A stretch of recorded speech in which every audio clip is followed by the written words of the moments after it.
Let's jump to the hill country, and we're going to divide it into two sections. The hill country of Judah, that's what we're going to look at right now. Just east of the Shephelah, now we are up to Hebron, Bethlehem, Jerusalem, Ramah, and so forth. Let's try to get a grasp of this hill country of Judah. We call it the hill country of Judah. This could be in the notes here in a minute, but we call it the hill country of Judah because it's the tribal allotment of Judah. Really, Benjamin to the north is also kind of part of the hill country of Judah. So let's say Judah, but Benjamin. Simeon, of course, is incorporated into Judah. So Judah, Benjamin, Simeon, tribally, that's who is residing in this area. And then when the northern tribes split after Solomon, the northern tribes split off, that became called Israel. It's kind of confusing. They became Israel, and this became Judah. And so that's partly why we were calling this the hill country of Judah, both because of the tribal area and because of the division between Israel in the north and Judah in the south. So named because of the eventual division between the northern and southern tribes actually consisted of sections of Judah and Benjamin. I've said all of that already. There it is, Judah. And there's Benjamin just north of Judah. And as I said, Simeon is kind of incorporated, is given cities inside of Judah.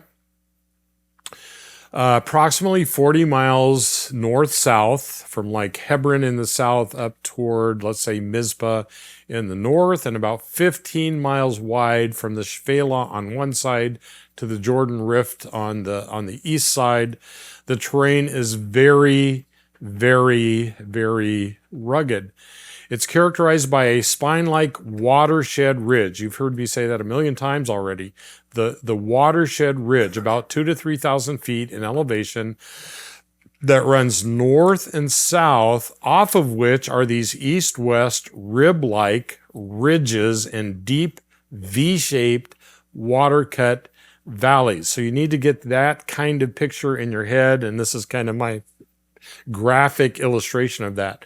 This north-south, ridge off of which the water is going to run east down into the Jordan Valley or west down into the Shephelah and the coastal plain. The ridge is running north-south right along the top. And as the water runs off of that top ridge, it's going to gush into these deep V-shaped valleys and leave the V-shaped valleys with ridges in between each one of them, as we've seen along the way, whether it be the Husan Ridge that leads up to the watershed or the Beth Horon Ridge that leads up to Ramah there. Those are the ridges that are on top of the V-shaped valleys that are running off of the watershed. So it makes sense to you? That's defining this whole area. And Israel, for the most part, lived up here because it was the most easy to defend, right? The most difficult to travel. So here's our watershed ridge, and off of that are running these east-west V-shaped valleys and ridges down to the Shephelah and the coast, or down to the Jordan Rift and beyond.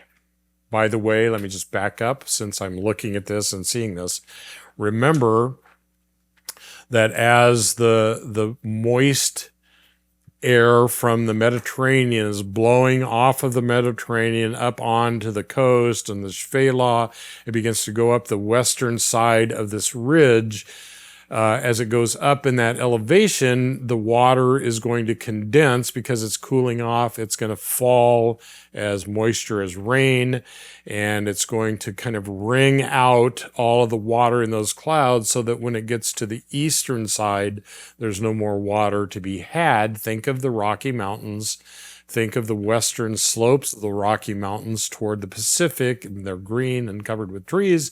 And then the eastern slope, so like western Kansas, western Nebraska, the Badlands of South Dakota, and so forth. There's this dry, more desolate area because all the water has been wrung out So the farther east you go, the less moisture you have. The farther south you go, the less moisture you have. The farther down you go, the less moisture you have. The Dead Sea is 1,400 feet below sea level. So down is going to be less moisture. The farther north you go, the more moisture. The higher in elevation you go, the more moisture. And so that's part of those peripheral effects of the geography on the weather systems and the moisture that you have available to you. So think of the Watershed Ridge in all of these different ways. Let's see if we can get control of it. Now, farming, grains, vines, and trees is going to be limited either to little flat areas that you might find up there, or to terraces, these artificial terraces that are thousands and thousands of years old that people built along the V-shaped valleys. They would take stones. There are plenty of stones in Israel. I remember, forgive me for telling stories. Do you remember, some of you old people here like me, back in the 70s, they were talking about, somebody was making a big deal about they were quarrying stones in Indiana to build the new temple in Jerusalem. I don't know if you remember that. And I'm saying, why would they be quarrying stones in Indiana for a temple in Israel? Israel has enough stones of their own. It just didn't make any sense to me. But everybody was all gaga about the temple's going to be built because Indiana is sending the stones over. All right, anyway. On the sides of these deep V-shaped valleys, they would pile up stones so that the dirt would collect behind that and form a plateau, and they could put some olive trees, or maybe some vineyards or so forth. So you're capitalizing on any flat areas you find or the plateaus along the side, because you have typically during the rainy season enough rain to sustain those crops. So here are deep, deep V-shaped valleys. This is incredibly deep. And the rocky slopes, some of those plateaus have degraded and are not usable anymore, but some of them are still there after thousands of years. And from the soil that they're able to conserve, they plant some grain or some trees or some vines, and that's how they farm up in the hills. The hill country. Maybe a little flat area where you can graze some sheep. There's some olive trees there. You just do what you can to raise food, though it's nothing like the nice Elah Valley, right? Or down on the coastal plain. It's not as conducive for growing things. Lines of communication. Travel is very difficult because you have high mountains and deep valleys. Think of the Rocky Mountains. If you've ever driven through there, I mean, there are passes that you have to take because you can't get to from point A to point B unless you take a pass or you get on a ridge. Very hard to travel down in those valleys, and you're certainly not going to travel up and down the sides of these V-shaped valleys. So north-south travel is going to follow the Watershed Ridge that forms the spine. East-west travel is going to be more difficult. It's going to be confined to those contiguous ridges that you might find that are coming off of the spine, so to speak. Here we are. This is one I was thinking of. The north-south Watershed Ridge and the east-west ridges, contiguous ridges that you might find to travel up and down to the east and west from the hill country. Though physically difficult, this terrain provided a natural defense. That's the trade-off. More difficult to farm there, more difficult to raise crops and so forth, but it's easier to defend. That's the trade-off against hostile forces. Let's look at the regions. Let's break it down into areas, and let's look at their cities. Let's start in the south, down there at Hebron, kind of where we left off with the Shephelah. Hebron, or Old Testament Kiriath-jearim, is the southernmost city and kind of the lake-ish of the hill country. It's kind of the gateway city into the southern part of the hill country from the Negev, the wilderness down in the south. 19 miles south of Jerusalem, on a high plain of the Watershed Ridge. It's 3,000 feet. It's even higher than Jerusalem. I think Jerusalem's 2,600, 700 300, if I remember. We'll see later. But so Hebron is higher than Jerusalem. And it's, though it's on the Watershed Ridge, there is kind of a flattened part up there, and that's where Hebron is located. It's controlling the ridge from the south. It is the lakeish of the ridge. It's the southern doorway from Beersheba and Arad and the Negev cities. This is now you're climbing up onto the ridge. Hebron is the first city you're going to come to that's going to defend that north-south route. There it is, Hebron. Defending our Watershed Ridge, our blue line here, which is, so the Hebron is guarding the southern door to the watershed. There's Hebron on our relief map, our Google map. Abraham settled in Hebron, very, very important to him. He purchased a burial cave here when his wife died, called the Cave of Machpela. That's an interesting story. Wish I had time to talk about it. I don't. But Abraham, Sarah, Isaac, Rebekah, Jacob, and Leah were all buried in this cave complex. Later this week, I think I will take a few minutes to talk about caves and burials and how that works and how that looks. Of course, there is a mosque synagogue built over the very site of the Cave of Machpela, and interestingly enough, it could possibly be that this is, in fact, where the burial cave of Abraham was, though nobody knows for sure. I don't think you could prove it. But there is a very ancient tradition that this mosque synagogue is sitting over that cave, and there is a cave, a burial cave underneath the mosque synagogue. Caleb chose Hebron as his inheritance. Remember, Joshua and Caleb were the only two of the 12 spies who said, God can do this. We can't do this, but God can do this. He said, no, we can't do it. The people are, dude, the cities have walls. It's like... And they wandered for 40 years because of that. But Joshua and Caleb got to go into the land of promise. And Caleb said, I want Hebron. I want that mountain, right? Joshua 14. This was David's first capital because, remember, even when he took over after Saul, Saul was a Gibeonite up in the north. The northerners weren't real happy that a southerner was going to maybe be their next king. And so it took a while for David to coalesce his kingship and coalesce the northern and southern tribes. And so for a while, Hebron was his capital for 7.5 years of his reign. Here is the modern city of Hebron, sitting up on this very high 3,000-foot plateau at the southern end of the Watershed Ridge. Here is the mosque / synagogue. They trade off. It's a mosque on Friday. It's a synagogue on Saturday. You have to be careful, when you get there and when you can go into it and so forth. By the way, it's very hard to get there anymore. I've been there twice in 7 years. It's almost impossible to get there because it's in the West Bank and all the politics and all that kind of stuff. But anyway, one of the reasons you might want to take a look at this, if you can get to Hebron and look at this, is that they say that the side of the synagogue here, or mosque, is built probably much like the temple of Herod would have looked. This side of the wall here with the artistic kind of whatever you call the indentations or whatever.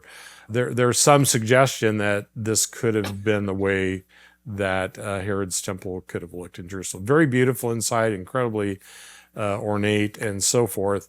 Here are the tombs, some of the tombs commemorating, Isaac and Rebekah and Leah and Jacob, so forth. This might be the one of Abraham. I mean, these are just, they were buried in caves underneath, but these are just memorials to them. I want to show you this picture, not because this guy is sleeping in the middle of this mosque or whatever, or has a headache. I don't know what he's doing, but next to him is a cupola. And in the bottom of this cupola is a round thing that's actually got a hole in it. I think my next slide is going to show you this a little better. Yeah. And they always thought, the tradition was that this was built over the cave where Abraham and everybody was buried, but it had all been sealed off. Nobody was able to get down there and actually, archaeologists and people want to discover if this is really the place. So way back, I'm going to say in the late 1800s. I don't know when this actually happened. Maybe it's early 1900s. But they're looking down this hole. It's like, maybe if we could get someone down there, we could see if there's really anything under here. But it was a tiny little hole and nobody could fit in it. So they got this little girl who said, I'm willing to do this. And they lit a candle and they put a rope around her, under her arms, and they lowered her down in this hole. And lo and behold, there were tunnels and stuff down there. And eventually, many years later, they were able to get down there. They discovered a blocked off passage. The hole is right here. So this little girl, I don't know how old she was, got lowered down into here with a candle and discovered all of this stuff. And eventually they found the blocked off door. And so this is what all is underneath this mosque, and beneath all of this is the cave with a kind of an entryway and then a back inner cave, which is very common for tombs, by the way, which could theoretically be the cave of Machpela, where Abraham purchased that for the burial of his family. Who knows? But it's a fascinating little story. All right, that's Hebron. Let's move north a little bit to Solomon's pools. I have them in parentheses because this isn't a city. This is something to see, to notice. It's a set of pools between Hebron and Bethlehem, about 12 miles south of Jerusalem. Bethlehem is about 6 miles. Hebron was about 19 miles, right? So between Bethlehem, a little closer to Bethlehem than Jerusalem, are these 3 huge water pools that have been there for ages and ages and ages and ages that are called Solomon's pools. They really had nothing to do with Solomon. They're not that old, but they were large retaining pools to collect water via pipes that ran between the 3 pools, and then pipes and aqueducts that ran all the way to Jerusalem during the time of Herod. These are probably built during the Herodian time when the temple was restored and refurbished, and all of the sacrifices going on there, all of the washings, the mikvah where people are washing and bathing, all of the the laver and all of that stuff. You needed a lot of water, and there's not water on top of hills. I never could figure out why Jack and Jill went up the hill to fetch a pail of water, right? It's like, there's not water at the top of the hill. Anyway,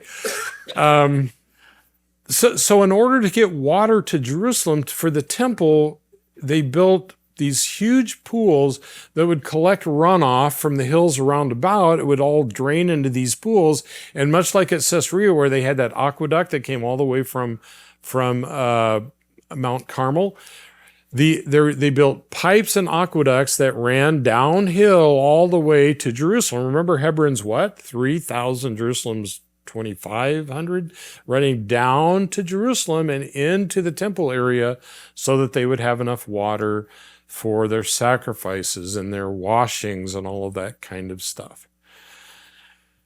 Not actually dating back to the time of Solomon. It probably does date back to the era of Jesus and what's called the Second Temple. Here are Solomon's pools, and if you get a chance to get there, they're really fun to see. Not everybody ever gets there, but there they are. Let's look at them. Here's an aerial view. Sorry, it's cloudy on the day Google took this picture, but you can see the 3 pools here. This one's farther down. So here's the Watershed Road right here.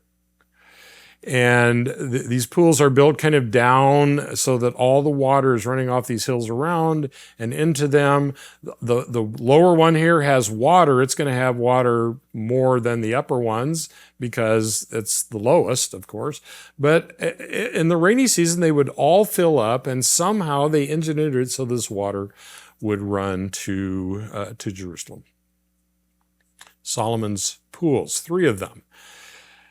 Again, an aerial view of the bottom two of them, and now we are standing on the edge of one of them. They are huge. They are amazing. There's a little bit of water there. Here's a little soccer goal that the Arab kids have built to play there. I hate to think of who has to get the ball if they miss the goal, right? And here's a guy standing right here. There he is. That's how big these, and there are 3 of these.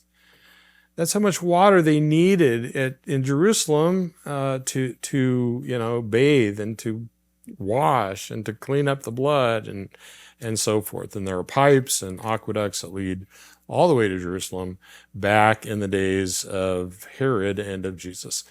All right, another, not a city, it's in parentheses here, but the Herodium. This is 3 miles southeast of Bethlehem. It's close to Bethlehem, close to Solomon's Pools. And this is an amazing structure. It's an artificial hill. It's a hill, a mound. Probably there was a little hill there to start with. But Herod, the Roman, who has plenty of slave labor and nothing else to do, builds this huge mound of dirt, hollows it out in the middle, builds tunnels underneath it, builds beautiful palaces and fortresses in the middle of it. Because Herod the Great was not only a great builder, Herod the Great was paranoid. He killed his sons and his wife because he thought they were conspiring against him. And then he built monuments in their memory. I mean, the guy was nuts. When he heard a king was born in Bethlehem, what did he do? He killed all the babies of 2 years because he was paranoid. He killed his own sons. He killed his own wife. And so he would build, the Herodium is like one of 3 or 4 that he built these mounds where he could escape to and live in luxury, but be safe from all of his enemies who were trying to take over his kingdom. The guy was both amazing and astounding and brilliant in building and so forth, but he was absolutely nuts. And the Herodium is one of his fortresses. When he died in Jericho, and he had them haul his body all the way up here to the Herodium, and he was buried in the Herodium or on the side of the Herodium, and I'll talk more about that in just a moment. So here's the Herodium. By the way, here's Jericho way down here in the Jordan Rift and way up here north of the Herodium. So they had all his body, a funeral procession all the way from Jericho to the Herodium. Here is Bethlehem, Solomon's Pools. Hebron's way down here. Here's the Herodium just southeast of Bethlehem. So there it is.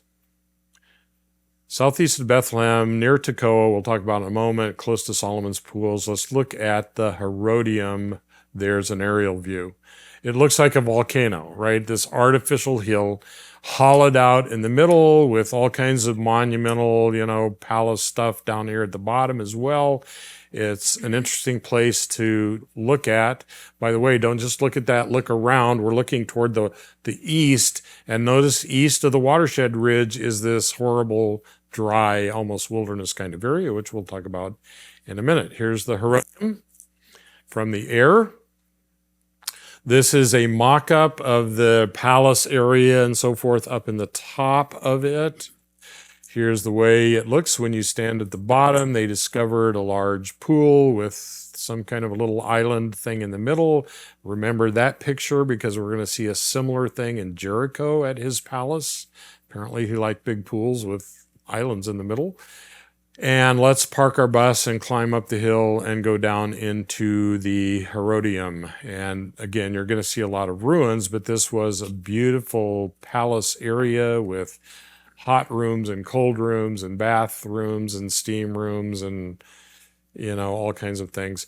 They found bunches of these rounded stones, probably defensive stones that could be rolled down the side of the hill if you're being attacked or whatever the case may be. Some think they might be catapulted up onto the hill from below, but they found a bunch of them. And now we're looking down at, some royal, probably housing areas down here in that large pool with columns around it and so forth. No doubt it was very, very beautiful in its time. Underneath the Herodium, they found it's honeycombed with all kinds of tunnels and so forth. Some of them dating back to Herod. Some of them they think are related to someone else I can't think of right now. Some of these may very well have been water collecting pools, cisterns to preserve water, because it hardly ever rains on that. I mean, the Herodian's on the eastern side of the Watershed Ridge, barely, but on the eastern side. So the rainfall is very slight there, and they need to collect water and preserve it in these cisterns if they can. This looks very much like a water cistern to me, but for many, I mean, Josephus and others told us that Herod was buried at the Herodium, but they couldn't find his tomb. They dug here and dug there and dug there, and finally I went there many times and never saw the tomb of Herod, but finally in 2007, somebody stuck their shovel in the right place and they found Herod's tomb. And that has now been excavated. They've drawn up a mock, here's the top, here's the tomb, here's that pool, and these palace buildings down here and so forth.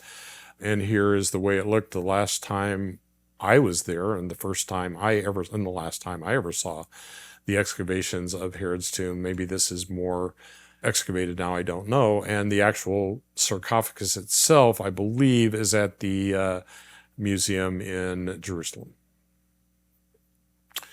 Right by the Herodium is the little town of Tekoa, and I love the Old Testament prophets, and so Amos was from Tekoa. It's probably one of the only reasons I mention it. There's another reason, but Tekoa is about 10 miles south of Jerusalem, very near the Herodium, very near to Bethlehem, very near to Solomon's Pools. It's not on the ridge route, but it's on a secondary approach from the southeast. So there's another reason to mention it besides Amos. Rehoboam, remember, he fortified a bunch of cities, even down in the Shephelah, but he also fortified Tekoa and Bethlehem and Hebron, as well as these Shephelah cities, because they did give access toward Jerusalem. And Tekoa was on a little back road that led from like the Dead Sea up to the ridge, that Rehoboam wanted to make sure that little back road was protected. This was the home of Amos, who was a herdsman. You got to think about what these guys do. He's herding sheep. That's what David did. He's from Bethlehem, right? So you can herd sheep up there as you find grass, and a grower of sycamore fruit. So you could grow trees up on the mountains, and you could harvest olives or sycamores or whatever the case may be. Here's Tekoa, very, very near the Herodium. There's Bethlehem, the modern city you can see all spread out there. Notice the dry, barren land over here. We're on the eastern side of the ridge. Here's the Herodium, that little volcano right here, in Tekoa, right across this V-shaped valley, is the little town of Tekoa. We're standing on the Herodium, and we're looking at the village, the modern village of Tekoa, just to the south. Here's the kibbutz up on top of the hill. Here's that deep valley between the Herodium, which you can see sticking up there, and Tekoa is up on the hill to our left. You can see some water. It's kind of the rainy season now, running off of the cliffs and down through the wadi, the river.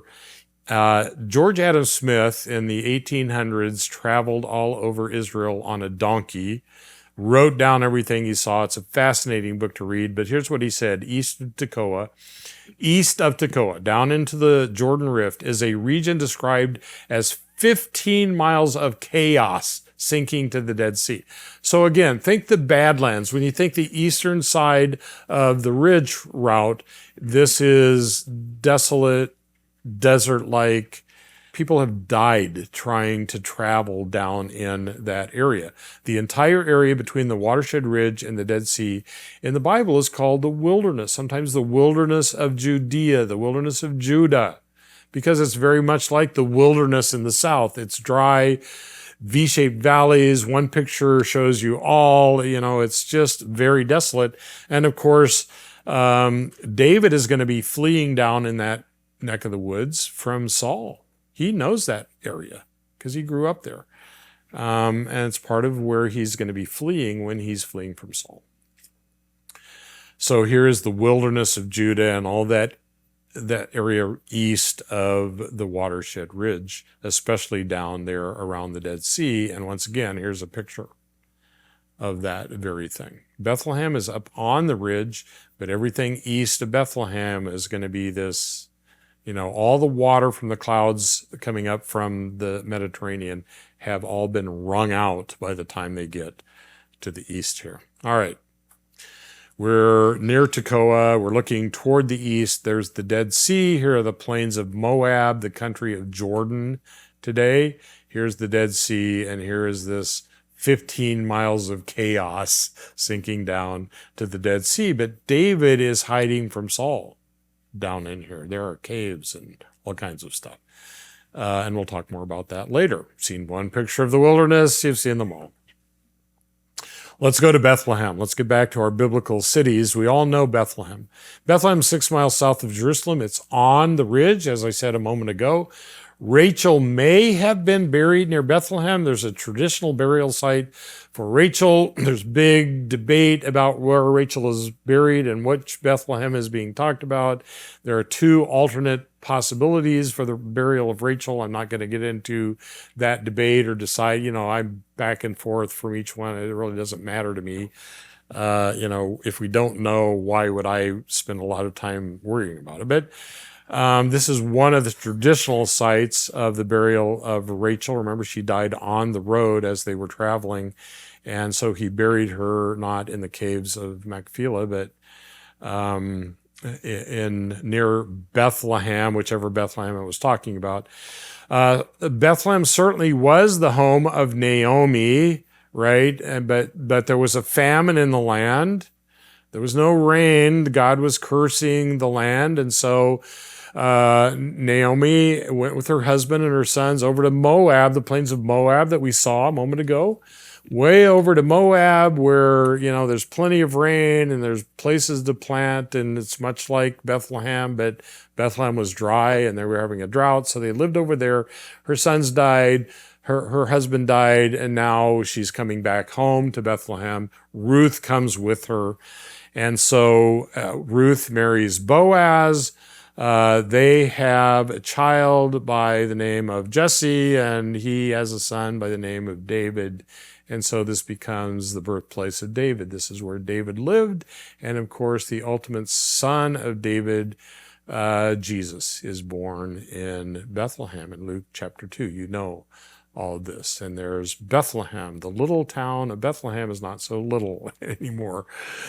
Here's an aerial view of modern Bethlehem. This is the Ridge Road. This is going to head up to Jerusalem, 6 miles north.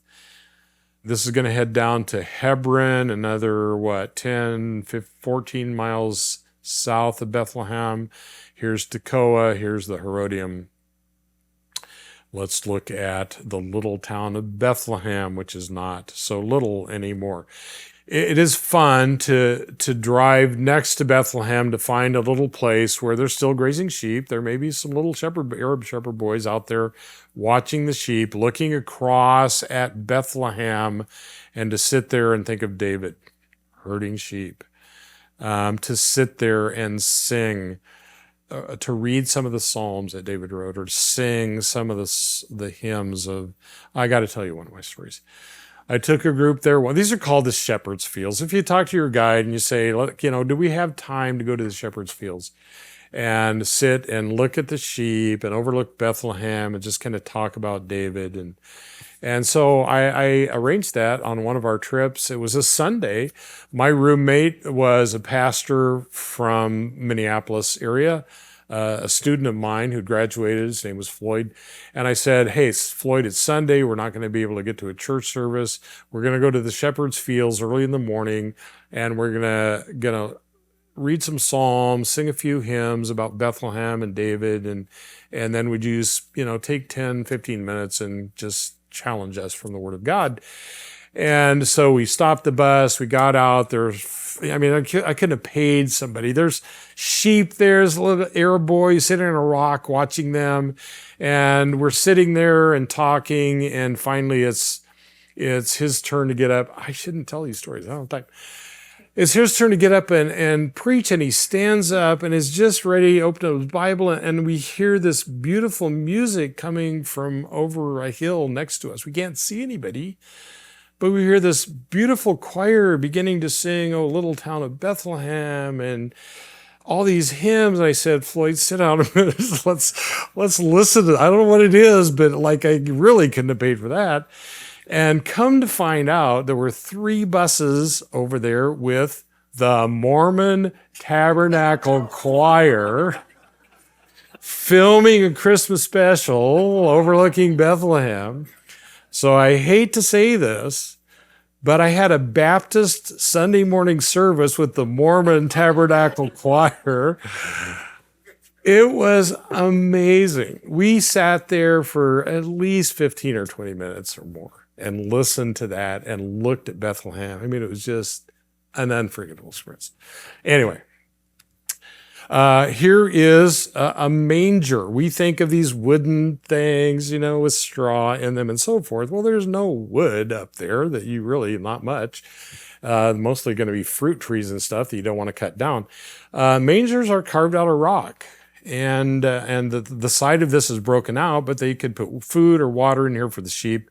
And probably the manger in which Jesus lay in Bethlehem was probably very much like this. You're going to see these same things up at Masada and other places where they have horses and the like. Anyway, so the city of Bethlehem, the modern city, is dominated by the Church of the Nativity. It's a very hilly city. It's a very ancient city. It's a very Arab city. Now it's rather difficult to get into because they built a wall around it and all kinds of stuff, which is politically a whole nother discussion. But in any case, there is a traditional site for Rachel's tomb, which is highly debated. And I mean, even if Rachel was buried near this Bethlehem, I doubt seriously if that's her tomb. Maybe it is. I don't know. If you want to get into that debate, fine. There is the Church of the Nativity. Here's what I say about the Church of the Nativity in Bethlehem and the Church of the Holy Sepulchre in Jerusalem. You almost have to go there to see them because they're so famous. But when you go there, I don't like going there. These are ritualistic, Catholic, over sensationalized incense, pray and kiss the stones. It's just kind of disgusting to be there. Probably, well, they may have some claim to reality, but in any case, they're famous. You need to go there if you can, but you don't want to spend a lot of time there, in my opinion. When you enter the Church of the Nativity, notice the regular door has been blocked up and you have to go down through this low little thing and kind of bend over to get in there. Here's my wife, Jan, bending over to get into the Church of the Nativity. And there's all kinds of debate as to why they did this with the door. Some say, well, they were riding horses in there, and so they wanted to make it, impossible to do that. Some say, well, it's to make you bow down as you enter into the place where Jesus was born. Take your pick, but you do have to squeeze through this door to get into this ancient church. There's an old floor underneath it of an older church that was built here. And eventually you go clear down to the front end there and you go down these steps and down some more steps into this little cave where, do you remember Jesus was born? There was no room in the inn, so he was born in the stable. Well, stables typically were connected to houses and they were not wooden structures. They were carved out of stone. And so here's the cave in which Jesus was born, and here's the very spot where he was born, and here's all the incense and all the stuff, and people come and bow down and kiss this star and all kinds of things, which aren't pleasant to see, but that's Bethlehem. And more exciting to me is to sit outside of it in the shepherd's fields and hear the Mormon Tabernacle Choir and, and to see the Herodium and Tekoa and the wilderness and that kind of thing. But Bethlehem is an incredibly important, it certainly is the birthplace of our Lord and of David, and there's so much to think about as you overlook it, in my opinion, rather than going into traditional sites and so forth. All right, let's come to the heart of our whole study, and that's Jerusalem. Our last day, Friday, we will spend all day in Jerusalem. Okay, so this is just touching Jerusalem because we have to touch it here, but we will come back and spend a whole day in Jerusalem. I will absolutely show you way more about Jerusalem than you ever wanted to know. You won't like Friday. Well, I hope you like Friday, but it'll be intense. Hang on to your hats on Friday, but let's do an overview of Jerusalem right now. The original city of David, when he made that his capital and conquered it from the Jebusites, it was just a tiny little thumb of a hill, a small little hill just east of the main Watershed Ridge. Eventually grew as the temple was built, the tabernacle and the temple built to the north, and the city grew and expanded to the west and the north. But it started on a tiny little hill just east of the Watershed Ridge. All right, let's talk about strategy for a moment. Here's the Watershed Ridge. Okay, so think west of here is that twisted, broken area of the Kesalon, Sorek, and Rephaim rivers as they run into the Sorek Valley. That's all west of here, right? So it's very difficult to get to Jerusalem from the west because of that. Typically, you're going to go up to Ramah in the north and come this way, or Bethlehem in the south and come this way. Ramah from the north, Bethlehem from the south. Very difficult to come from the west. We'll look at that again in a minute. So here's that Watershed Ridge, but Jerusalem isn't even on the Watershed Ridge. It's east of the Watershed Ridge. There's a deep valley right here between the Watershed Ridge and where Jerusalem is. In fact, there's another hill here and another valley here, and the original city of David was this tiny, tiny little hill right here that David took from the Jebusites, and he made that little hill its capital. It's off the Watershed Ridge. There's a deep valley here, the Hinnom Valley. You've heard of that, the Valley of Gehenna. We'll talk more about that on Friday, which comes along the western side, turns along the southern end, and empties into the eastern valley, which is the Kidron Valley. The Kidron runs down to the Dead Sea. In the middle of those two, the Hinnom and the Kidron, is the Tyropian, the cheesemakers valley. Some call it the Central Valley. And so the little hill of David is protected from the Watershed Ridge by the Hinnom Valley, the Tyropian Valley.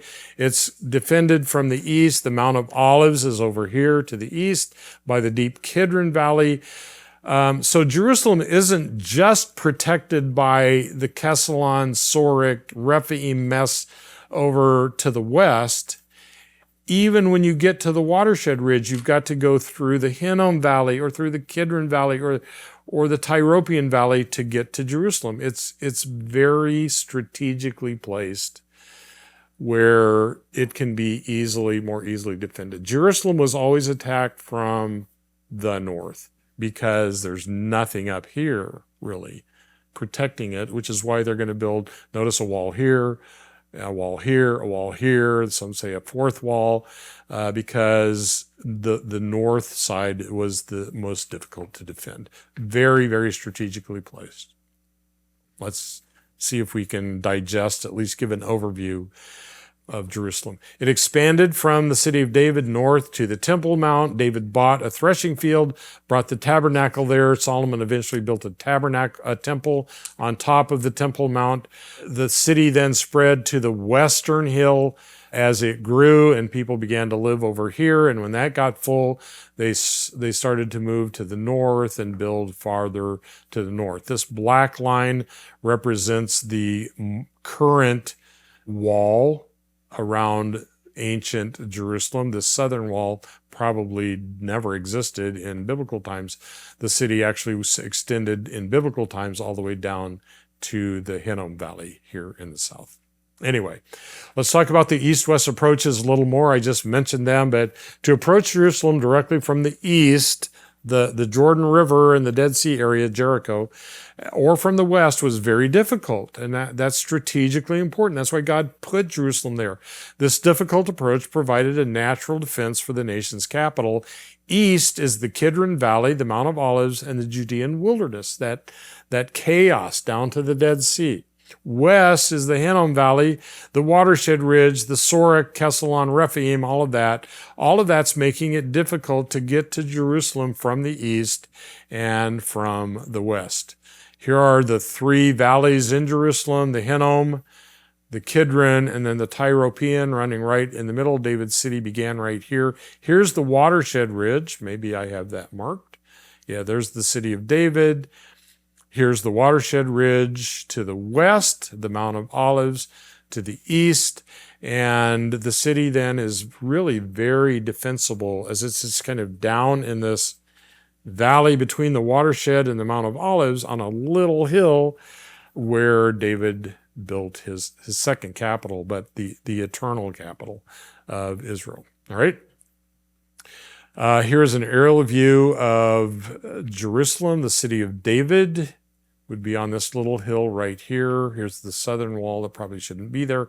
Here's the Hinnom Valley. Here's the Kidron Valley, the Watershed Ridge, the chaos toward the east, the Sorek system toward the west, and that's the capital of Israel. Well defended.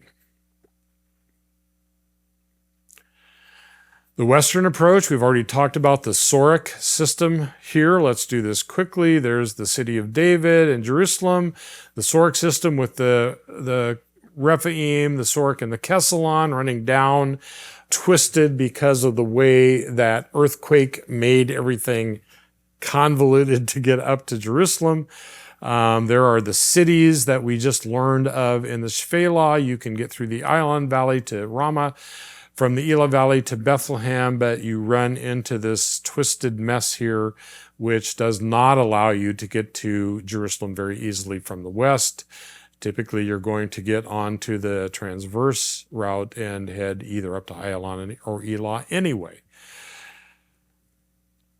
and then come from Ramah or Bethlehem to get to Jerusalem. We're looking west. Here's Jerusalem. And we're looking west toward the Mediterranean Sea, the coastal plain, and this broken Sorek system over here that makes Jerusalem, there's the Hinnom Valley, makes Jerusalem very defensible from the west. This is the way it looks when you drive down into that Sorek system. It's just almost impossible to travel there. By the way, this also shows us the reforestation of that area and why it's so green on our map. Let's look at the eastern approach. Remember, again, this is all the Judean wilderness over here. And so to get from, say, Jericho, which is right about here, I may have the pin on here later, to get from Jericho and so forth up to Jerusalem is a very difficult road. Remember the guy traveling from Jerusalem to Jericho, fell among thieves and all of that. This is a desolate wilderness area. We're looking now, flying over Jerusalem. Here's Jerusalem. This is modern Jerusalem. Here's the old city right here of Jerusalem. There's the Temple Mount. Anyway, this is what it looks like toward the east and the Dead Sea and the plains of Moab. It's difficult to travel that way and almost impossible to get up to Jerusalem from the east. All right, that's Jerusalem. We're going to move north of Jerusalem in the hill country of Judah and the northern approaches to Jerusalem. It's so important, and there are, again, going to be verses in the Bible that you could have read this morning that would make virtually no sense to you, that you'll be able to read and you will say, oh. All right, so here we go. Northern approaches, we're going to focus on an area that is commonly called, that we are going to call the Benjamin Plateau, because Benjamin, the tribe of Benjamin, possessed this area, and kind of like Hebron had a flat piece of property at 3,000 feet on the Watershed Ridge. We're less high in elevation, but there's again a kind of a little bit of a, we're going to call it a flat area, a plateau on top of the Watershed Ridge that we need to understand, because all kinds of things in the Bible are happening there, especially in its relationship to Jerusalem, which is the capital. Right? Remember the Ayalon Valley came up and the Beth Horon Ridge came up to Ramah? Okay, Ramah is right in the middle of the Benjamin Plateau. So now we're tying it into the Ayalon Valley and the Shvela buffer zone, and we're getting up onto the Benjamin Plateau north of Jerusalem, and we need to know that area so that we can control that area. I mean, if you're thinking biblically, and we're going to see verses that are so enlivened by understanding the Benjamin Plateau. All right. So if the Ayalon Valley is the main valley leading from Joppa to the Watershed Ridge of our Shvela valleys, we want the Ayalon, right? So the main approach to Jerusalem is coming from the north via the central Benjamin Plateau, and right in the middle of that plateau is Ramah, which is right, where the Ayalon Valley and the Beth Horons, it's leading right to Ramah, right in the middle of this Benjamin Plateau.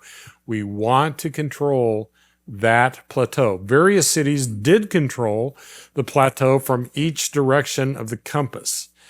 So here it is on our map, kind of this roughed in. It's not really a circle. It's more of a, I don't know, it's a blob, I guess.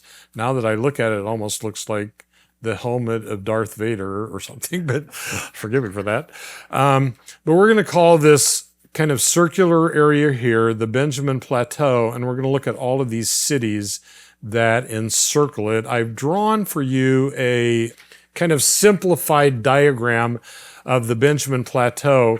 I think of this as a clock. So look at my screen for a minute. Here's the face of our clock. Ramah is going to be right in the middle. And we've talked about Ramah. That's where the Beth Horons led up to Ramah. Right in the middle of our clock. We're going to go over to Gibeon at 9 o'clock. We're going to go down to Gibeah down at 6 o'clock. Geba and Michmash at 3 o'clock, and Mizpah at 12 o'clock. We're going to look at the clock face here and look at these important cities with a couple other little additions.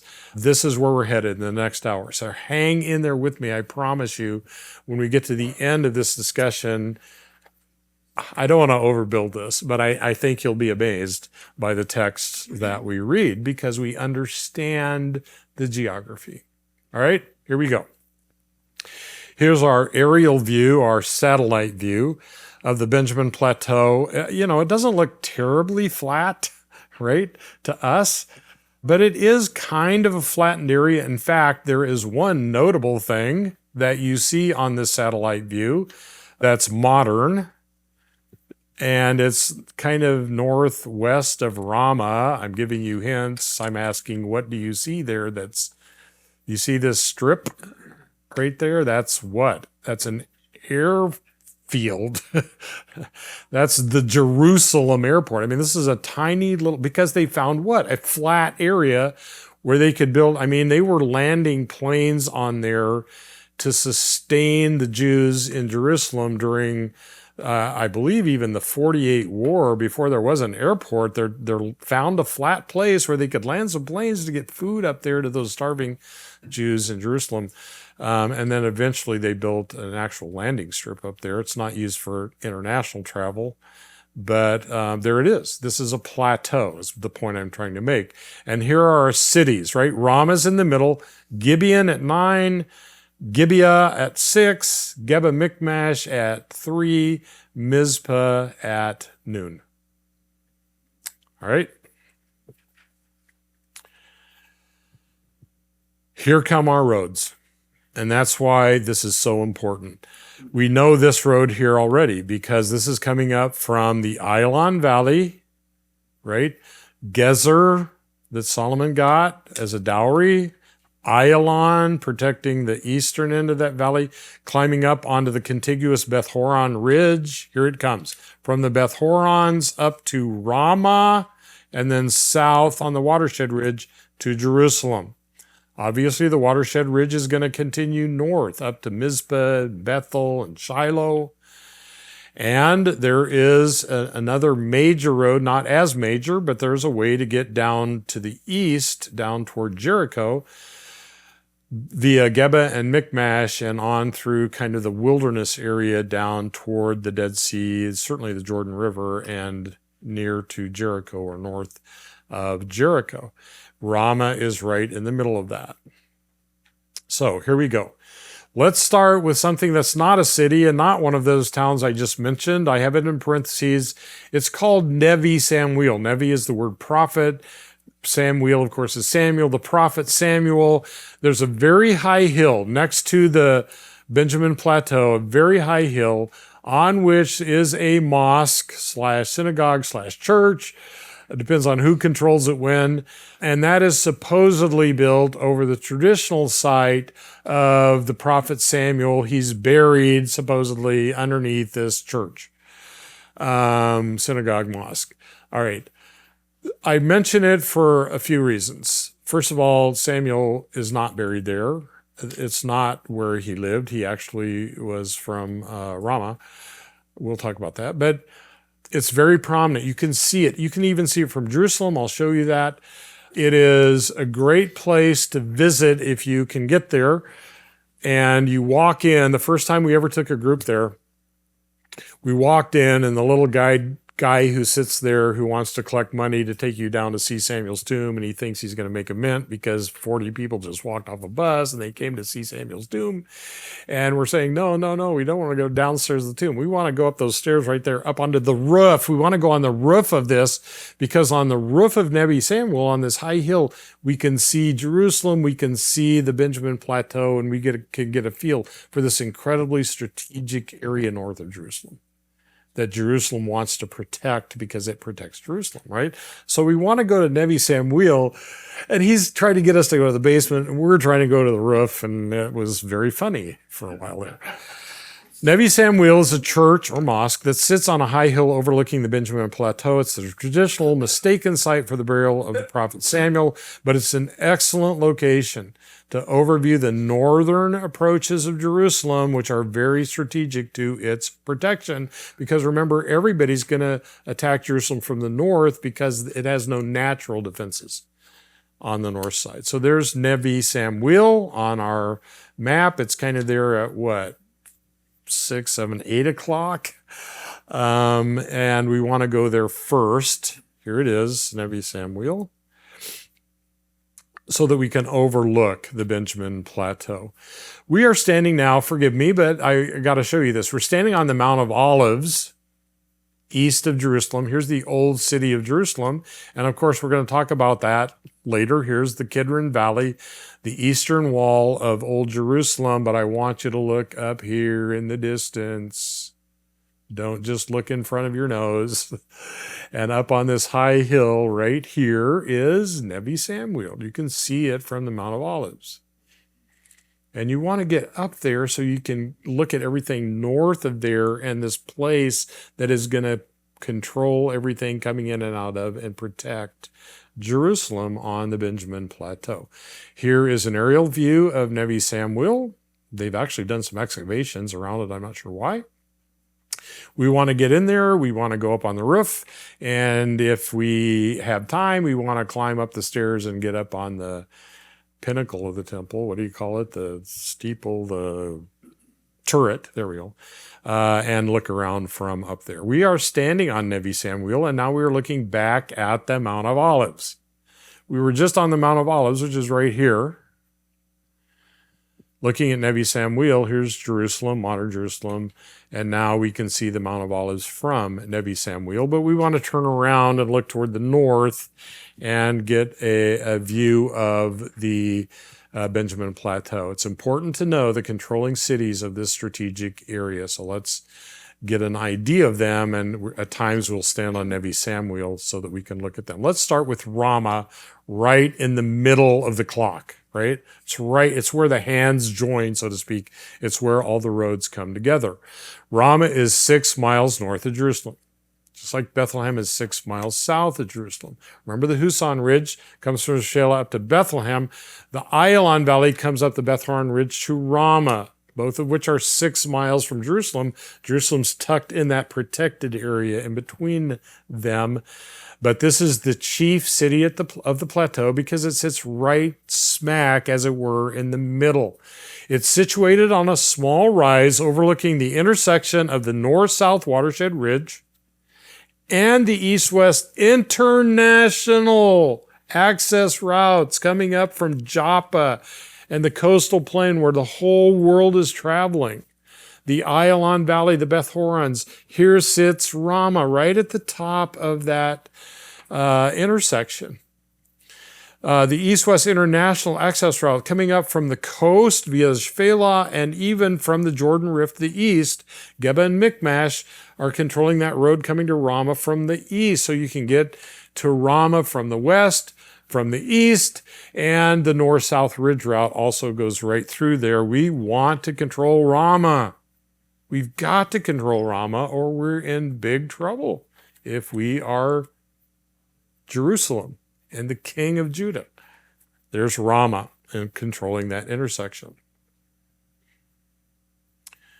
The Beth-horons, the Jordan Rift, the rest of Israel, right? The northern tribes are up here, and Jerusalem and Judah are all down here. We've got to control this city.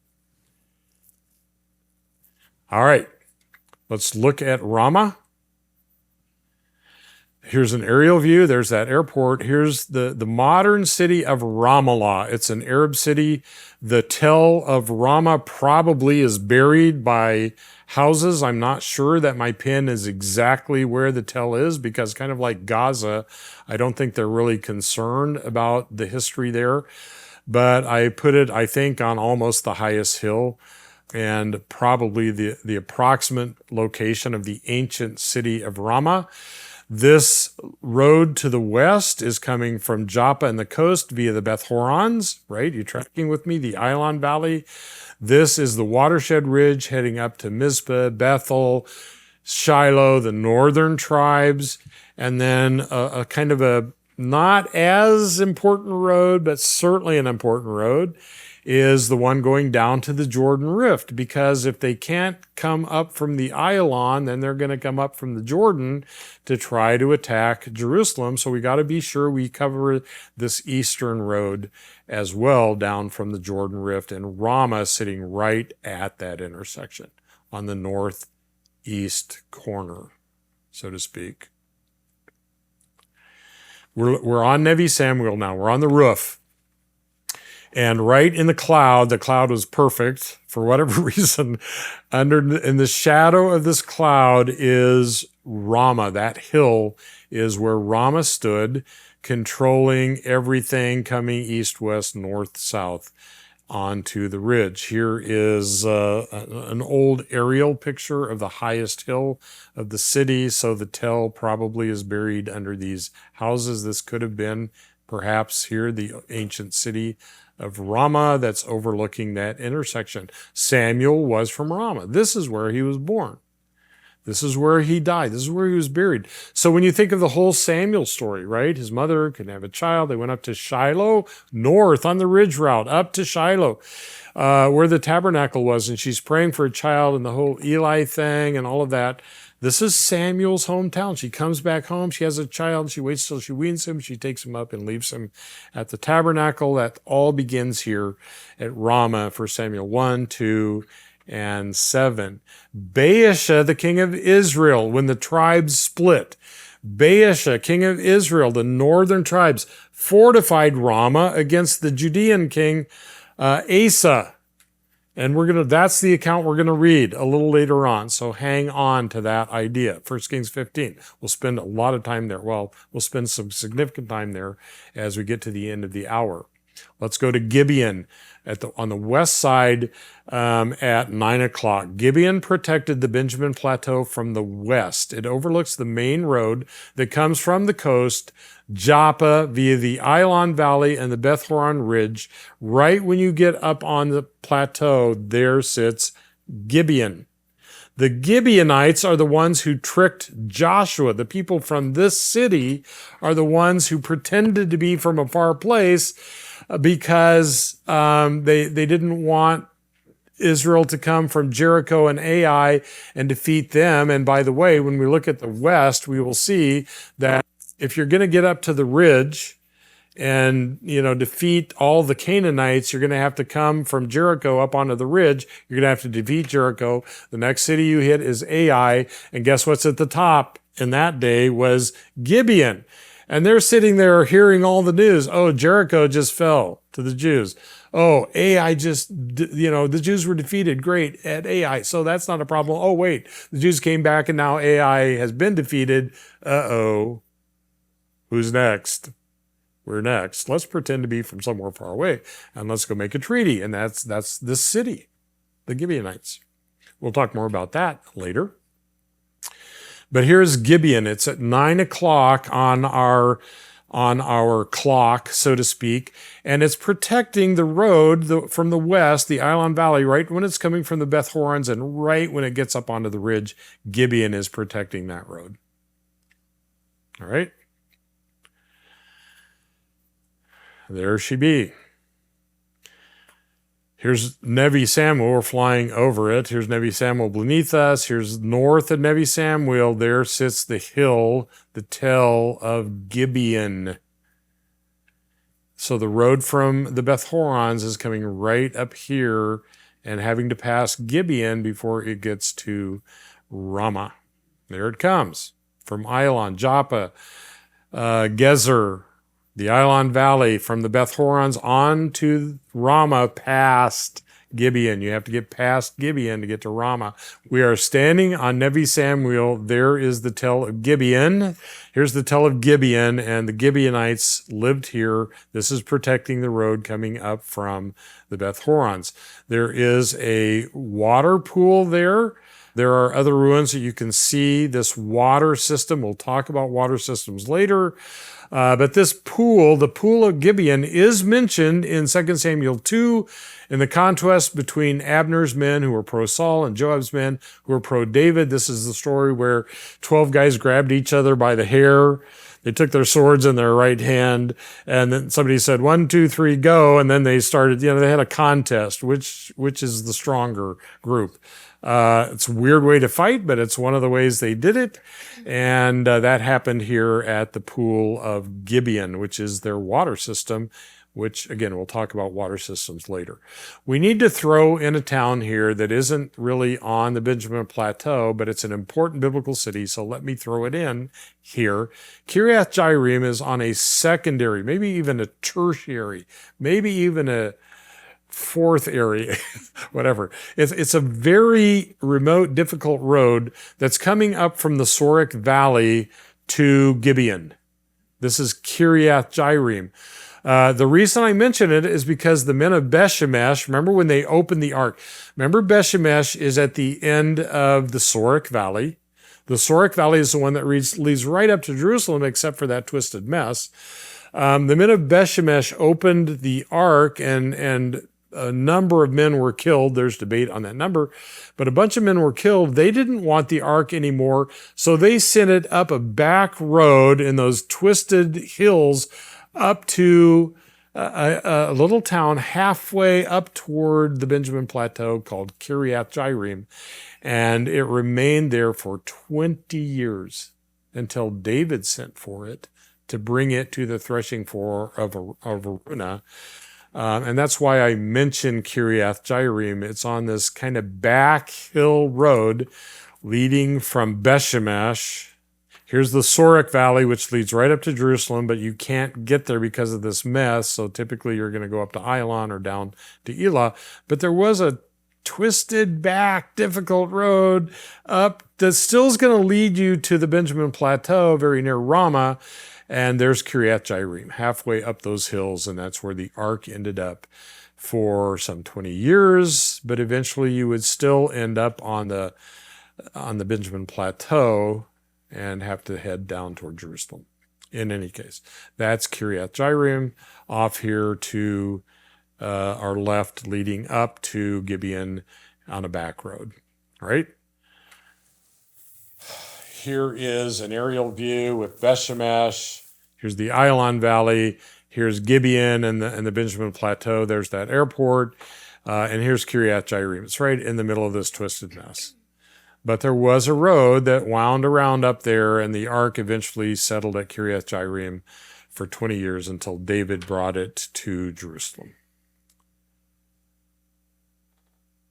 Right?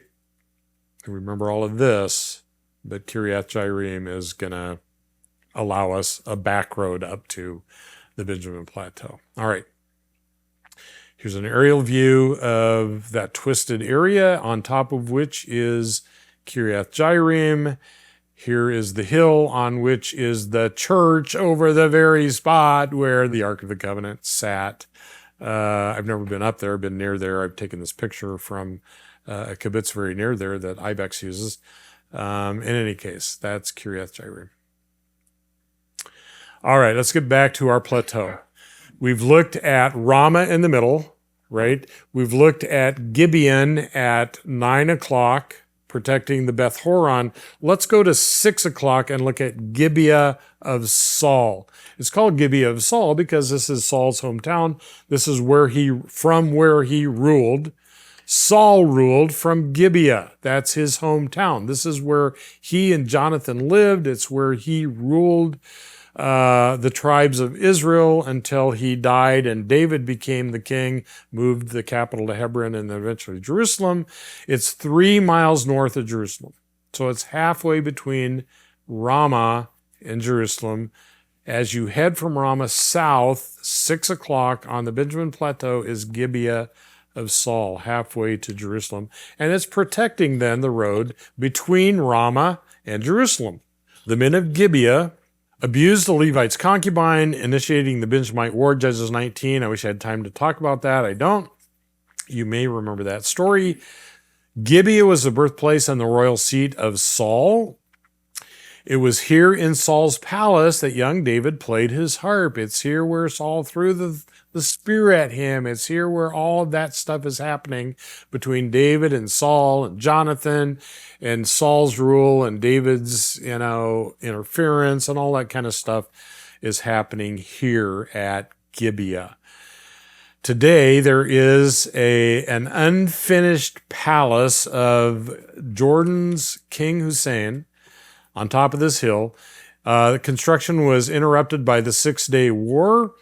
Israel won that war. Israel took the West Bank, and King Hussein didn't, because Jordan controlled the West Bank before the 67 war. After that war, Israel controlled the West Bank. The West Bank no longer belongs to Jordan. Now it belongs to Israel, which is part of the tension today. But King Hussein was building a palace up on top of where Saul's palace was, overlooking all of this. Jerusalem, you can see everything from there. And he thought this would be a great place for a palace. He got the bones up there. But then the 67 war happened. Israel won. Israel took over the West Bank. And Israel has just decided to leave that sitting there the way it was, just in case anybody ever forgets. They could have torn it down, but no, it's still sitting there because I think they want to rub it in the face a little bit and say, hey, you didn't get to finish your palace. Anyway. That's another place. If you can get up there, it's great to go up to the second floor of that. If you can get through across the broken stairs, and look at this Benjamin Plateau. Here's Gibeah, protecting the southern road from Ramah down to Jerusalem. At 6 o'clock, Gibeah is overlooking this road, and this is Saul's first capital. Right here it is on our satellite map down here in the south, overlooking the road as it heads down toward Jerusalem. Is that making sense to everybody? You with us? We are on Nebi Samwil again. We're standing on Nebi Samwil. Ramah is here on this hill at the middle of the plateau, controlling the intersection. And then as you turn south from Ramah and head toward Jerusalem, on this high hill is Gibeah of Saul, overlooking the road as you head from Ramah down toward Jerusalem. And this is Saul's hometown, his capital. It's where David played the harp, and it's where King Hussein Didn't get to build his palace. We have telephotoed in a little bit toward Gibeah of Saul. It's this hill right here from Nebi Samwil. Now we are on the road underneath it. If we kept going to the left, that'd be north toward Ramah. Toward our right, toward the south, is Jerusalem. And if we can get up on this hill, is the unfinished palace of King Hussein, and it's where Saul had his capital. There are, of course, ruins up there. There's really not much excavation or much to see, but let's go up there. And by the way, yes, there's Nebi Samwil. We're looking here, obviously, toward the west, and Nebi Samwil is right here where we were just looking a little while ago. There it is, a telephoto of Nebi Samwil from the palace of Saul and King Hussein. Let's go to Mizpah in the north. Okay, so we moved to 12 o'clock. Mizpah defended the Benjamin Plateau from the north. Its centrality in Israel, that is before the division of the tribes. You have the southern tribes, you have the northern tribes, and Mizpah is kind of halfway between. From Dan to Beersheba, for example, the whole big extent of united Israel, the united kingdom, all the tribes are getting along and everybody's fine. From Dan to Beersheba, we're all one big happy family. Where can we meet? Let's meet halfway between Dan and Beersheba. That's Mizpah. It's where everybody could fairly meet without having to travel farther than anyone else, as it were. So it became a common location for the National Assembly, meeting at Mizpah, Judges 20, 1 Samuel 7, 1 Samuel 10, and so forth. This is during the time of Samuel. It was involved in the strategy of Asa against Baasha, which we'll talk about in detail in a moment. Here is Mizpah at 12 o'clock on our clock face, and it now is controlling the Watershed Ridge as it heads north to the northern tribes and the Watershed Ridge, Bethel, Shiloh, and everything we're going to see starting tomorrow. Mizpah. 12 o'clock here, controlling our northern road. Gibeon controls the western road. Gibeah controls the southern road. Mizpah controls the northern road. Ramah's right smack in the middle. So there's Mizpah. Aerial view, Nebi Samwil, Gibeon, Beth Horon's, Ramah, Mizpah. There's the airport between Ramah and Mizpah. And Mizpah's controlling everything heading north. We're on Nebi Samwil. Here's Gibeon right in front of us. Mizpah is just off in the distance. Tel Mizpah controlling everything heading north. Here's a telephoto from Nebi Samwil to Mizpah. Here is the Tel of Mizpah, and here's a road, if you can see it, going right next to it, down beneath it. It's a very, very, very high. You can tell these 3, 4, 6-story buildings are kind of down in a valley, and here's the road right there, heading north past Mizpah, and Mizpah is overlooking this little channel right here where everything's heading north, very, very strategically placed. A very large Tel, and there's that road we just saw, and here's Tel Mizpah controlling everything heading north through that little cut to get to the rest of the tribes of Israel. Some of the walls on the edge of Mizpah. Standing on top of Mizpah, we can see the airport. Ramah is going to be right in here. Nebi Samwil is right there. And guess what this is? This is the Mount of Olives in Jerusalem. Let's see if I have all that marked. Yeah, there's the Mount of Olives in Jerusalem from Mizpah. Fantastic. 2 more cities we need to look at, Geba and Michmash. They're going to be on the eastern side. They're going to be at 3 o'clock. On our clock face. They're twin cities, let's call them, that lie northeast of the Ramah at the center and the Benjamin Plateau. These towns are guarding a road that ascends from the Jordan Rift down in the Jordan Valley up to the Benjamin Plateau. And to get to the Benjamin Plateau from the Jordan Rift, you've got to come up next to Mizpah, cross over by Geba, and then get onto the Benjamin Plateau. They're controlling that eastern access.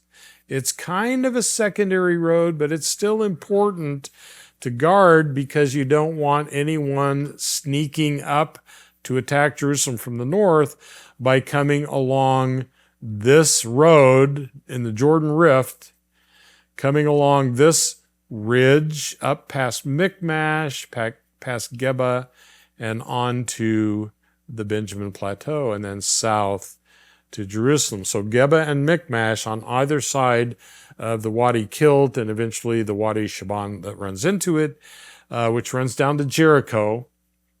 So to get from Jericho to the Ramah Ridge, you're going to have to go past Geba and Michmash. Michmash farther north and a little east, Geba a little farther south and west, with this deep, deep wadi. By the way, I say the word wadi. The word wadi is the Arabic word for a river or a riverbed. Nahal is the Hebrew word. So if you hear the Nahal Kidron, we're talking about the Hebrew word river Kidron. Wadi Makuk is the Arab word for a dry riverbed.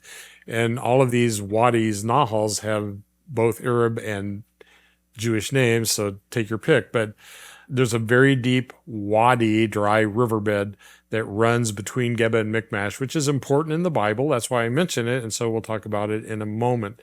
But Geba and Michmash are guarding this eastern road onto the Benjamin Plateau.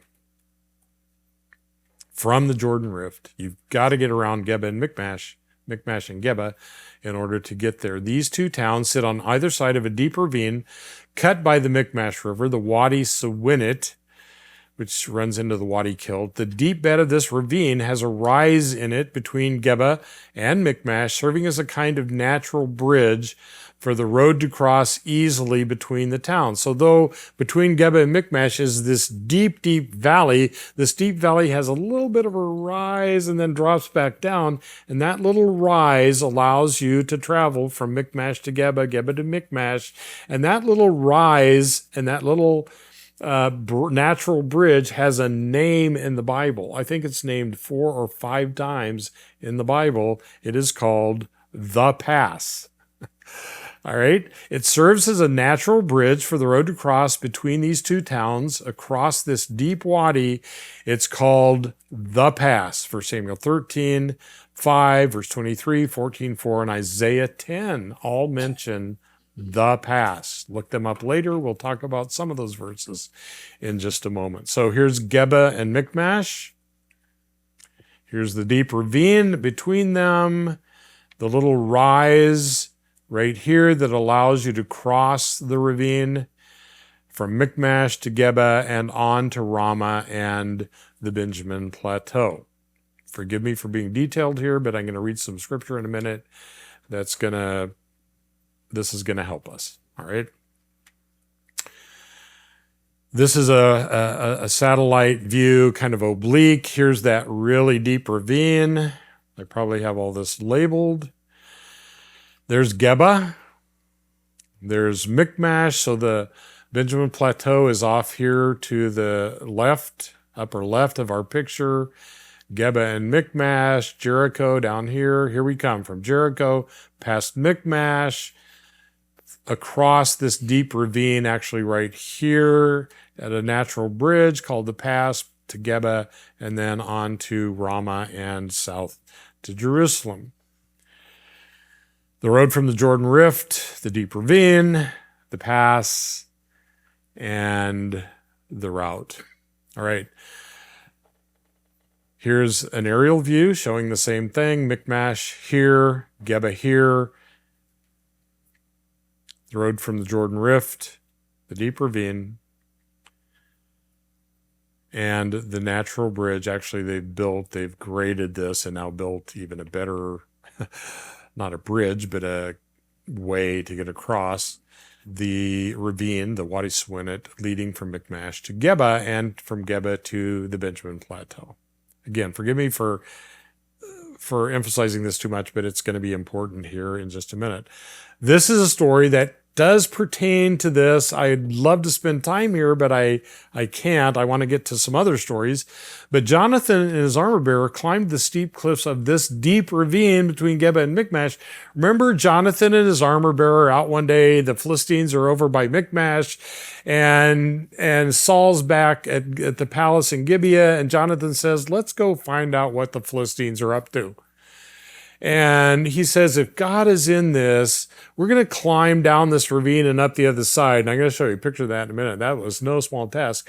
And when we get to the top, if we hear the Philistines being afraid of us, then we're going to go talk to them. We'll know God's in it. If they're whatever, I forget exactly the story, but Jonathan and his armor bearer climbed this deep ravine.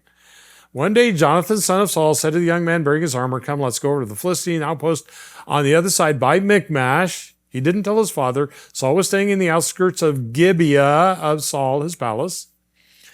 There were 600 men with him. Knows where that Jonathan had left. Beside the pass that Jonathan intended to cross, there's the pass.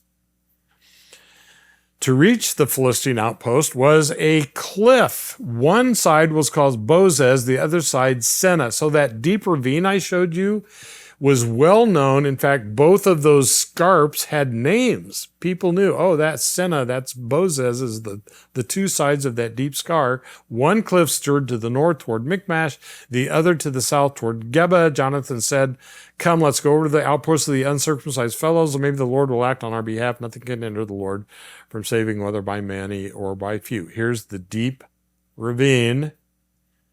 Michmash, Geba. He thought about going across the pass, but he said, let's climb down this ravine and let's get to the Philistine encampment and see if God will deliver them into our hands. I can't describe to you how deep this is. I wish I could. Here's a farmer's field. And if you've farmed before, he's plowed here. So imagine a tiny little tractor going back and forth here. Plowing these fields. A tractor would be a tenth of the size of my little dot. And here's this deep ravine. We can't even see the bottom of it.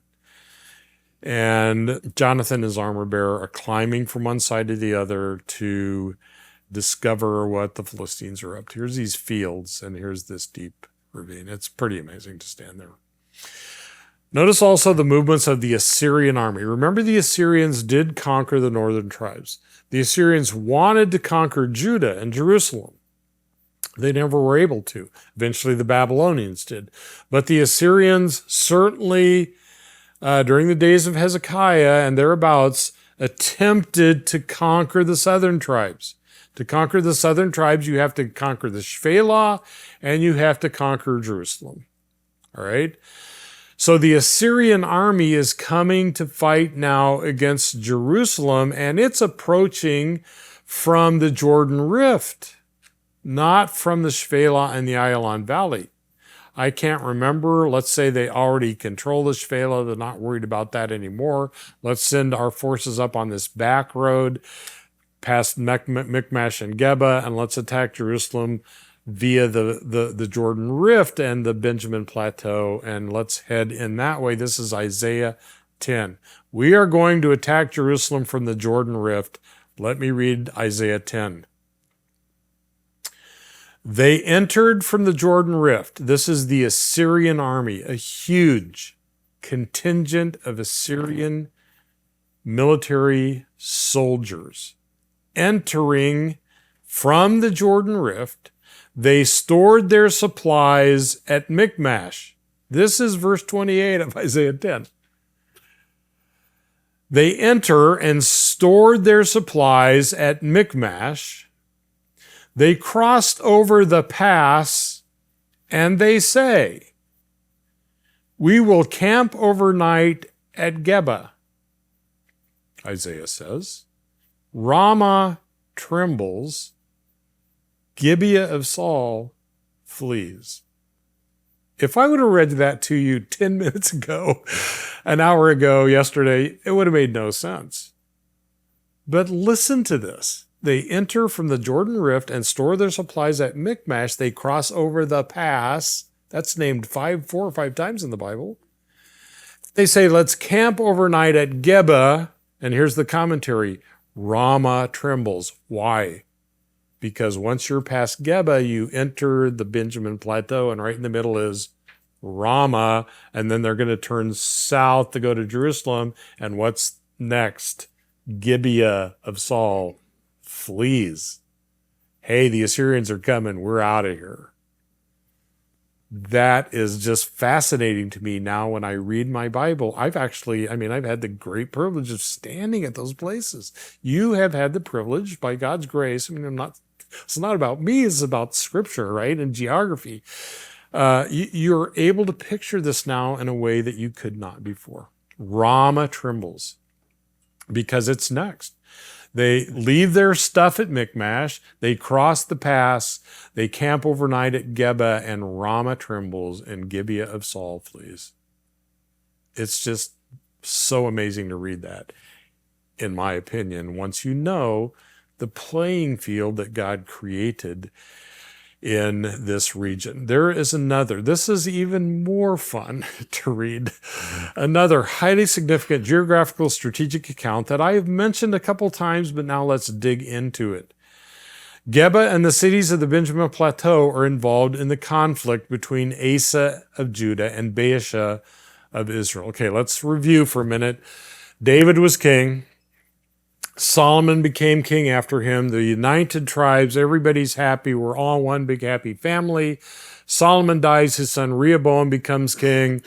There's big fight over whether he's going to rule like his father did, or he's going to, lay off a little bit. Don't tax us so much. We need a Republican governor in Minnesota because to just get us out of this mess, So when Rehoboam took over, it's like, are you going to be a Democrat like Solomon and tax us and build all this stuff? Or are you going to let up on us a little bit? And Rehoboam decided through, a series of events that you probably know, he decided to be like his father Solomon. And the northern tribes said, hey, forget it. They split off. Jeroboam rebelled against them. And now you have the northern tribes, Israel, and you have the southern tribes, Judah, and Asa is the king of Israel in the north. Many years later, Asa is the king of Israel in the north. Baasha is the king of Israel in Jerusalem in the south. And they're fighting each other all of the time. And when they fight each other, guess where they're fighting? Right? The Benjamin Plateau is right between the two of them. Mizpah was right in the middle, right? So they're fighting over the Benjamin Plateau. And Asa is the king of Israel, and he says, I really want to get at Baasha. I want to really be mean to him. So here's what he does, 1 Kings 15. Baasha, king of Israel in the north, fortified Ramah against Asa in order to restrict Judah from access to the rest of the world. 1 Kings 15, 16 and 17. Let me read the actual text. There was war between Asa, king of Judah in the south, and Baasha, king of Israel in the north, all of their days. Baasha, this is the Bible verse, okay? Baasha, king of Israel in the north, fortified Ramah. Where's Ramah on our clock face? Right smack in the middle. And the king of Israel in the north fortified Ramah. Why? Listen to this phrase, that he might not permit anyone to go out or come in to Judah. What's the main road from Joppa, the coastal plain, the Ayalon comes into the Ayalon through the thumb, up the Beth Horons to the ridge at Ramah. To get from Jerusalem to the rest of the world, you got to go north 6 miles to Ramah, turn left, go down the Beth Horons to Joppa, the rest of the world. There it is. But if he controls Ramah, I can't get to the rest of the world easily. I love this verse. Baasha, king of Israel, fortified Ramah that he might permit no one to go out or come into Asa, king of Judah. Asa becomes desperate. This is horrible. We can't survive if we can't supply our city with stuff from the rest of the world. The main international access route to and from Jerusalem comes through the Ion Valley, the Beth Horons, to Ramah and Jerusalem. And if they control Ramah, I can't get to the rest of the world. That's exactly what the text says.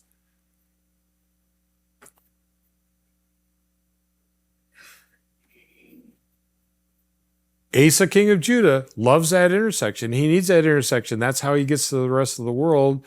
But Baasha of Israel has just shut the door to the rest of the world. He's fortified the city of Ramah. War between Asa, Baasha, king of Israel, all the days. Baasha, king of Israel, fortified Ramah that he might permit no one to go out or come in to Asa, king of Judah. What's Asa going to do? Asa took all the silver and all the gold left in the treasure house of the Lord, the treasure of the king's house, his own treasure. He sent them to Ben-Hadad, the king of Syria, way, way up there in the north. And he sends all this money to Ben-Hadad in Syria and living in Damascus, way in the north. And he says, let there be a treaty between me and you. I'm sending you a present of silver and gold. Break your treaty with Baasha, so that he might withdraw from me. He was in league with Baasha. And Asa spends all of the money of the state and all of his own money and sends it to Ben-Hadad and says, please, please break your treaty with Baasha. Go to war with him, because if you go to war with him, he's going to have to go where? North to defend himself, and he's going to have to leave Ramah. And Ben-Hadad, by the grace of God, Asa says, he listened to me. And he sent commanders of his army, and he attacked the cities of Israel up in the north. And when Baasha heard of this northern invasion from Syria, he stopped fortifying Ramah and took up residence in Tirzah. That's his northern capital, way up there in the north. We'll see that tomorrow. So he has to move way back up to the north to Tirzah, up there by the Ezraelan Valley. And he has to deal with a battle up there, and now he can't fortify Ramah and defend Ramah anymore. I'm out of here. I got to go defend my northern border. And Asa made a proclamation to all Judah. It's like COVID, and the governor says, you got to do this. Everybody's got to do this, right? All of Judah. Nobody's exempt. And they carried away the stones of Ramah that Baasha was using to defend, to keep him from going to the rest of the world. They took all the stones and all of the timber from Ramah, which Baasha had been building, and with them he fortified Geba and Mizpah.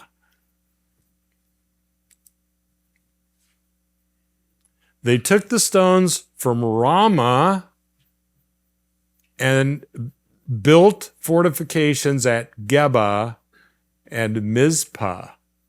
And now they have defended themselves from Israel, the north and the east. And where can they go? They can go back down to the Beth Horons and the rest of the world, and we just saved ourselves. It cost us a lot, and we all had to come work hard, but we have been delivered. And if I had read that story to you yesterday, if you'd have read that in your devotions 2 days ago, it's like, what in the world? But now it's just like, whoa. And remember, God is manipulating all of this. God has formed all of this. This is the way God is working in Israel to cause them to trust him, to think wisely, to be strategic. And I will deliver you if you do the right thing. And in this case, if you send enough money to Ben-Hadad, and God uses his providence to accomplish his purpose. I mean, that is just a fantastic story, in my opinion. Asa now has access to the rest of the world. The hill country of Judah is most significant to Israel, her past, her future, as the seat of her capital, the region most defensible, but also with proximate access to the coastal plain and thus the rest of the world. And in this story now, Asa and Judah is back into their functioning and their ability to survive in the days to come.